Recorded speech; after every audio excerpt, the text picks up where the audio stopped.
Good evening प्यारे विद्यार्थियों, कैसे हो आप सभी लोग। आई होप आप सब बढ़िया होंगे, अपने अपने घर पर ठीक होंगे। आज हम बात करेंगे क्रिया विशेषणों की।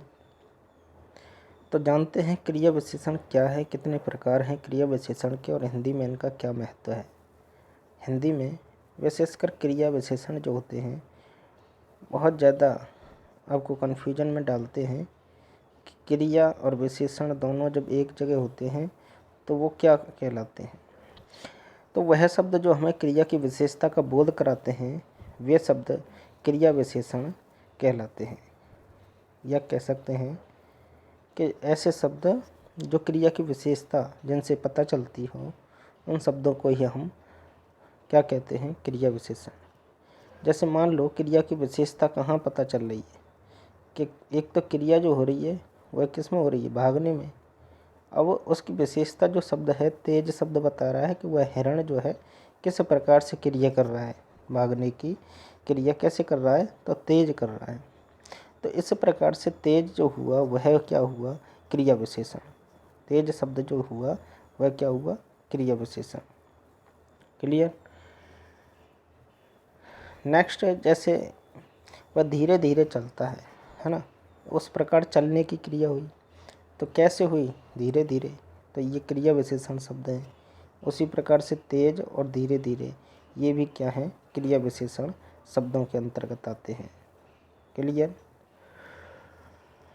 क्रिया विशेषण के भेद बात करें तो अर्थ के आधार पर क्रिया विशेषण जो होते हैं वो चार भेद हैं। अर्थ के आधार पर कितने, चार भेद। सबसे पहले बात करें तो कालवाचक क्रिया विशेषण, दूसरा रीतिवाचक, तीसरा स्थानवाचक और चौथा परिमाणवाचक क्रिया विशेषण। तो कालवाचक क्या क्रिया विशेषण किसे कहते हैं, जानेंगे कि वो क्रिया विशेषण जो क्रिया के होने के समय के बारे में बता दे। किसके बारे में, समय के बारे में। समय के बारे में बता दे तो वह होगा कालवाचक। काल में क्या होता है, समय ही होता है। जैसे मान लो कि क्रिया जो हो रही है वह किस समय हो रही है ना, आप क्या लगाएंगे, किस समय क्रिया हो रही है। किस, जो उदाहरण दिया है जैसे सामू कल मेरे घर आया था। अब आने की जो क्रिया हुई वह किस समय हुई। आप इस प्रकार से प्रश्न पूछेंगे तो आप जान पाएंगे कि कल, क्या सामू मेरे घर आया था, कब, कल, किस समय। तो यहाँ पर कल शब्द जो है वह है कालवाचक क्रिया विशेषण। नेक्स्ट, जैसे परसों बरसात होगी, या मैंने सुबह खाना खाया था, मैं शाम को खेलता हूँ। तो यहाँ पर एक तरह से समय, काल या समय का बोध कराए वह क्रिया विशेषण शब्द, उस वाक्य में क्रिया विशेषण शब्द जो होगा वह क्या कराएगा, समय या काल का बोध कराएगा। क्लियर। नेक्स्ट जो है कि मैं सुबह जल्दी उठता हूँ, मैं सुबह जल्दी उठता हूँ। आप सब भी जल्दी जल्दी उठते होंगे और पढ़ते होंगे सुबह उठ करके। तो सुबह जल्दी उठना, अब उठने की क्रिया या जागने की क्रिया जो हुई तो कब हुई, प्रश्न पूछा जाता है कि किस समय या कब। तो कब हुई, सुबह। तो सुबह शब्द जो है वह यहाँ पर क्या है, क्रिया विशेषण है। जैसे दूसरा है मैं दोपहर में स्कूल से लौटता हूँ। तो लौटने की क्रिया कब हुई, दोपहर में। तो इस प्रकार से यहाँ पर क्वेश्चन कैसे पूछे जाते हैं एग्जाम में कि यहाँ पर आपको जैसे ये वाला उदाहरण है कि हम अक्सर शाम को खेलने जाते हैं। अब यहाँ पर इस वाले शब्द में अंडरलाइन दे दिया और पूछ लेगा क्वेश्चन में आपसे कि बताइए निम्नलिखित में से रेखांकित वाक्य जो शब्द दिया हुआ है उसमें कौन सा वो है। जैसे क्रिया विशेषण है, क्रिया है, क्रिया विशेषण है, क्रिया है, संज्ञा है, अव्यय है या सर्वनाम है। इस प्रकार से चार ऑप्शन दे देगा और आपसे पूछ लेगा कि बताइए। तब आपको वाक्य को पढ़ करके आंसर पर टिक करना है कि क्रिया विशेषण जो शब्द होते हैं वे क्या हैं, किसी क्रिया की विशेषता बताते हैं। तो यहाँ पर खेलने की क्रिया हुई, अब वह कब हुई, तो शाम को। तो इस प्रकार से शाम शब्द जो है क्रिया विशेषण शब्द हो जाएगा। अब इसमें से भी पूछ ले कि कौन सा क्रिया विशेषण, तो एक तो होता है, अब ये याद होने चाहिए आपको, कालवाचक, एक रीति। रीति मतलब होता है एक तरह से ढंग या तरीका, है ना। जैसे ऐसे क्रिया विशेषण शब्द जो किसी क्रिया के होने की विधि या तरीके का बोध कराते हैं वह शब्द रीतिवाचक क्रिया विशेषण कहलाते हैं। जैसे सुरेश ध्यान से चलता है, अब क्रिया तो हो रही है चलने की, लेकिन क्रिया की भी जो विशेषता बतलाए उसी को तो कहते हैं क्रिया विशेषण। तो यहाँ पर चलने की क्रिया किस प्रकार से हुई, ध्यान से। खाने की क्रिया कैसे हुई, फटाफट। चलने की क्रिया कैसे हुई, गलत चाल। बोलने की क्रिया हमेशा सच। काम करने की अच्छी तरह। तो यहाँ पर एक तरह से विधि या तरीके का प्रयोग रीतिवाचक जो कि क्रिया विशेषण है उसमें बताया जाता है। आई होप आप समझ रहे होंगे। फिर भी अगर कोई डाउट हो तो कमेंट बॉक्स में कमेंट लिख करके कमेंट कर सकते हैं। नेक्स्ट वीडियो को लाइक करते रहें, वीडियो को अपने मित्रों को शेयर करते रहें, है ना। और जो नोटिफिकेशन है वह उसको आप क्लिक करके रखें, जब भी मैं वीडियो अपलोड करूंगा तो आपको नोटिफिकेशन सबसे पहले प्राप्त हो जाएगा। और वहां पर ग्रुप आदि में आपको शायद नोटिफिकेशन ना भेजा जाए, शायद ना भेज पाऊँ, तो इस वजह से आप सब्सक्राइब करके रखिए चैनल को, ठीक है। नेक्स्ट होता है स्थानवाचक क्रिया विशेषण, कि ऐसे अविकारी शब्द जो हमें क्रियाओं के होने के स्थान का बोध कराते हैं और वे शब्द स्थानवाचक क्रिया विशेषण कहलाते हैं। अविकारी शब्द जो होते हैं, अविकारी शब्द क्या होते हैं, कोई जानता है? ये अविकारी शब्द किसे कहते हैं? कोई जो जानता हो वह कमेंट बॉक्स में लिख करके आंसर दे। अविकारी शब्द, है ना, अविकारी शब्द किसे कहते हैं? चलिए, तो अविकारी शब्द वो होते हैं जो कि लिंग वचन और कारक, है ना, लिंग वचन और कारक आदि के कारण, लिंग वचन और कारक आदि के कारण जिन शब्दों का रूप नहीं बदलता है, जिन शब्दों का रूप नहीं बदलता है उनको ही कहेंगे क्या, अविकारी शब्द। किसके कारण, एक तो लिंग अर्थात पुल्लिंग स्त्रीलिंग, वचन एक वचन बहुवचन, है ना, कारक जो 7-8 होते हैं आपके, है ना, कर्ता ने कर्म को करण से, तो उनके हिसाब से, इन तीनों के हिसाब से जो अविकारी शब्द होते हैं उनका रूप कभी भी चेंज नहीं होगा। तो ऐसे शब्द जैसे मान लो, ये उदाहरण है कि तुम अंदर जाकर बैठो। अब जो अंदर शब्द है क्या है, अंदर शब्द है, तो यह बताइए अविकारी है या विकारी, अविकारी शब्द है या विकारी शब्द है, बताइए, अविकारी शब्द है या विकारी शब्द। तो अंदर शब्द को हम ना तो अंदरों कर सकते हैं, ना अंदरी कर सकते हैं, ना अंदरू कर सकते हैं। तो ये शब्द ऐसा है, अंदर शब्द, इसका रूप जो है परिवर्तन नहीं होता लिंग वचन और कारक के हिसाब से। तो यही शब्द जो है अविकारी शब्द कहलाता है। कौन सा, अंदर हुआ। और भी शब्द देखेंगे। तो ऐसे अविकारी शब्द जो हमें क्रियाओं के होने का स्थान का बोध करा दे, है ना। जाकर बैठने की क्रिया हुई कहाँ पर, अंदर। खेलने की क्रिया हुई बाहर, छत, पेड़ पर, बहुत दूर, मैदान में, दाहिनी ओर। तो इस प्रकार के जो शब्द हैं वे क्या कहलाएंगे, स्थानवाचक क्रिया विशेषण के जो उदाहरण हैं। क्लियर।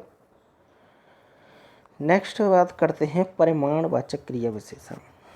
परिमाणवाचक क्या होता है, कि ऐसे क्रिया विशेषण जिनसे हमें क्रिया के परिमाण, परिमाण मतलब होता है एक तरह से संख्या या मात्रा, मात्रा नहीं, यहाँ पर गलत दे रखा है, मात्रा होगी कि मात्रा का पता चलता हो, वे शब्द परिमाणवाचक क्रिया विशेषण कहलाते हैं।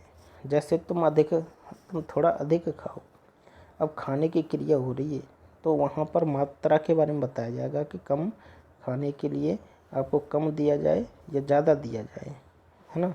तो अधिक, अमृत बहुत ज़्यादा दौड़ता है, दौड़ने की क्रिया कैसे हुई, ज़्यादा। तो यहाँ पर ये मात्रा है, मात्रा, मात्रात्मक शब्द जो होते हैं। पर्याप्त नींद नहीं ली, अभी तक आपने पर्याप्त नींद नहीं ली, है ना।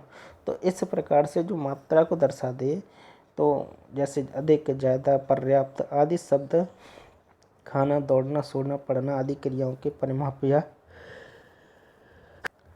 मात्रा के अंतर्गत आते हैं, है ना। तो परिभाषा से हमें यह जान पड़ता है कि ऐसे शब्द जो हमें क्रिया के होने की मात्रा व संख्या के बोध कराते हैं या मात्रा का बोध कराते हैं, वही कहलाते हैं क्या, परिमाणवाचक क्रिया विशेषण। क्लियर। नेक्स्ट बात करते हैं प्रयोग के आधार पर क्रिया विशेषण के भेद। एक तो साधारण क्रिया विशेषण, एक संयोजक क्रिया विशेषण, तीसरा होता है अनुबद्ध क्रिया विशेषण। अब देखिए इन्हें जानते हैं। साधारण क्रिया विशेषण क्या होता है। सबसे पहले आप, आई होप आप कॉपी पेन ले करके इन्हें लिख रहे होंगे, अच्छे से समझ रहे होंगे, क्योंकि जब तक आप लिखोगे नहीं तब तक ये याद होने वाले आपसे नहीं बनेंगे। समझ रहे हो, थोड़ा थोड़ा बहुत, चाहे एक एक एग्जाम्पल के साथ लिखें इनकी परिभाषाओं को, तो आप लिखते जाएंगे तो आपकी मेमोरी में एक दिन ये कंठस्थ होने वाले हैं। बिल्कुल, पढ़ते पढ़ते पढ़ते पढ़ते आपकी मेमोरी क्या है, बिल्कुल पूरी तरह से कवर मेमोरी ये कर लेगी, फिर आप भूलेंगे ना कभी भी। तो बात करते हैं साधारण क्रिया विशेषण की। ऐसे क्रिया विशेषण शब्द जिनका प्रयोग वाक्य में स्वतंत्र होता है, वे शब्द साधारण क्रिया विशेषण कहलाते हैं। मतलब स्वतंत्र रूप से प्रयोग हुआ है। अरे तुम कब आए, अब आने की क्रिया हुई तो वह क्या, कब, या कब शब्द ही आ गया, हाय, यह क्या हो गया, तो होने की क्रिया हुई तो क्या, हाँ क्या हो गया, तो अरे वह लड़का कहाँ चला गया, तो चलने की क्रिया कहाँ हुई, कहाँ शब्द जो है उससे मालूम चला। बेटा जल्दी आओ, कैसे आना हुआ, जल्दी। तो इस प्रकार के जो शब्द आप देख रहे हैं तो साधारण क्रिया विशेषण के रूप में प्रयोग किए गए। नेक्स्ट जो है संयोजक क्रिया विशेषण, कि जिन क्रिया विशेषणों का संबंध किसी उपवाक्य से होता है। अब मैं आपसे क्वेश्चन पूछता हूँ कि उपवाक्य किसको कहते हैं, बताइए। वाक्य और उपवाक्य में अंतर क्या है, बताइए। जिसको पता है कमेंट बॉक्स में लिखकर आंसर दें। वो उपवाक्य क्या होता है, वाक्य क्या होता है, और यहाँ पर एक और बताना, पद किसे कहते हैं। पद मैं आपको शायद बता चुका हूँ। तो संयोजक क्रिया विशेषण क्या है कि जिन क्रिया विशेषणों का संबंध किसी उपवाक्य से होता है। मान लो कि यहाँ हम चल रहे हैं और वहाँ वो दौड़ रहा है। इसमें दो सेंटेंस आपको दिखाई दे रहे होंगे क्योंकि यहाँ पर कॉमा लगा हुआ है। तो एक तो ये वाला हो गया और दूसरा हो गया ये वाला। तो ये क्या है, उपवाक्य कहलाते हैं। यहाँ हम चल रहे हैं पहला उपवाक्य, वहाँ वो दौड़ रहे हैं यहाँ हो गया दूसरा उपवाक्य। अब संयोजक का मतलब होता है जोड़ने वाला। अब जोड़ने वाला शब्द होगा कोई ना कोई। भाई जो जोड़ है, मान लो कि एक और एक दो से तो मिलकर ही बनेगा, एक और एक।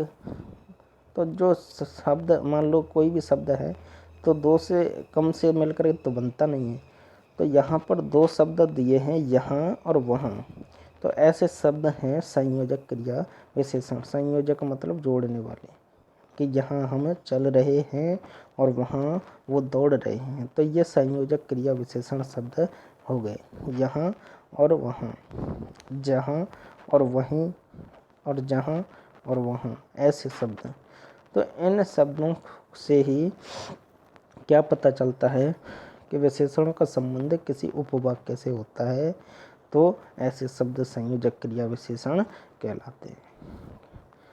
आई होप आप समझ रहे होंगे। फिर भी अगर समझ में ना आ रहा हो तो पूछ सकते हैं आप। नेक्स्ट तीसरा होता है अनुबद्ध क्रिया विशेषण। ऐसे शब्द जो निश्चय के लिए कहीं भी प्रयोग कर लिए जाते हैं वे शब्द अनुबद्ध क्रिया विशेषण कहलाते हैं। जैसे यह काम तो गलत ही हुआ, अब होने की क्रिया हुई, होना क्या है, क्रिया हुई।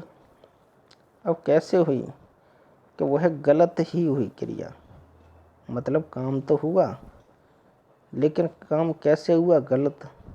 आपके आने भर की देर है, अब देर है किसकी है, आने भर की, समझ रहे हो। तो यहाँ पर आप प्रश्न पूछ के भी इनके आंसर जान सकते हो।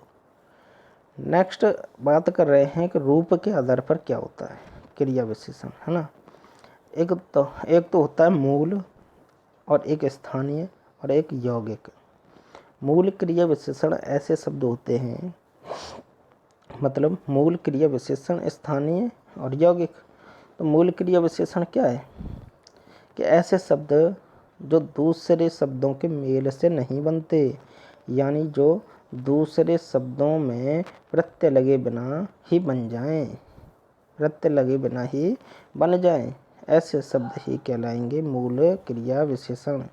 जैसे पास, दूर, ऊपर, आज, सदा, अचानक, फिर, नहीं, ठीक आदि।